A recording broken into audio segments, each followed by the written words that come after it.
À un moment, il me dit, bon écoute, on va dire que tu es dans ma peau, tu viens de t'évader, donc tu es en cavale. Il y a un ami qui passe te déposer un sac avec 200 000 € à l'intérieur. Tu as le droit d'appeler ni ta famille ni tes amis. Quelle est la première chose que tu ferais?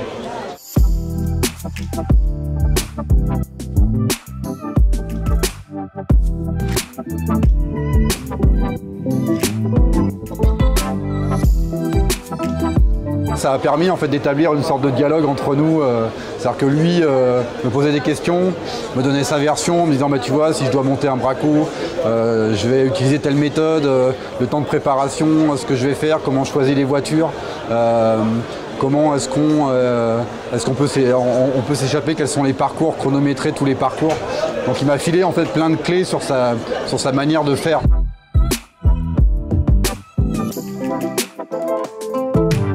Je voulais arriver à exprimer en fait l'entièreté de la trajectoire du personnage depuis l'enfance jusqu'à aujourd'hui, en fait jusqu'au retour à la liberté. Ce qui est intéressant, c'est qu'un humain confronté à la violence ne va pas devenir un grand bandit ou un terroriste. C'est-à-dire qu'à un moment, c'est une condition, mais il y a un moment où il y a un vrai choix en fait d'aller vers ça.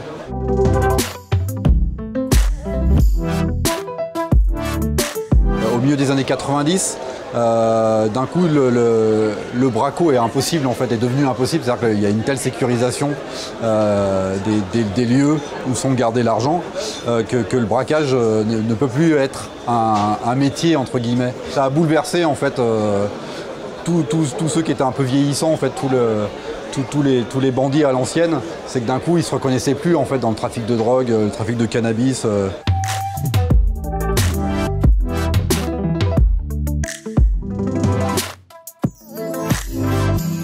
Je pense qu'il y a une volonté en fait, de la part de Jean-Claude de passer à autre chose. C'est-à-dire que maintenant, il veut vraiment que ça fasse partie de son passé.